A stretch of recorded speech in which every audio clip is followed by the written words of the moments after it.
Hi friends, welcome to Mithran diaries Telugu YouTube channel. ఇవాళ మనము పావురం మరియు చీమ కథ చెప్పుకుందాం.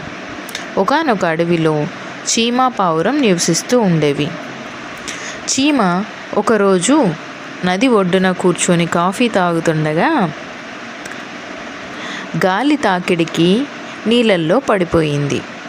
ఇది గమనిస్తున్న చెట్టు మీదున్న పావురం ఒక ఆకుని కిందకి విసిరేసింది. ఆ ఆకు సహాయంతో ఒడ్డుకు చేరుకున్న చీమ పావురానికి ఎంతో కృతజ్ఞతలు తెలిపింది. ఒకరోజు వేటకి వేటగాడు వచ్చాడు. పావురంకి గురిపెట్టి ఉండడం చూసి చీమ గట్టిగా అరవడం మొదలుపెట్టింది. పావురమా పారిపో, పావురమా పారిపో, వేటగాడు వచ్చాడు అని గట్టిగా అరిచింది. చిన్నదైన చీమ గొంతు పావురంకి వినపడలేదు. అప్పుడే చీమకు ఒక ఆలోచన వచ్చింది.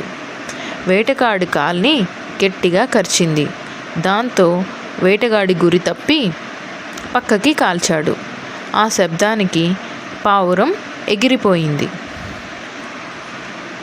అప్పటి నుంచి పావురం చీమ ఎంతో స్నేహంగా ఉండడం మొదలుపెట్టారు.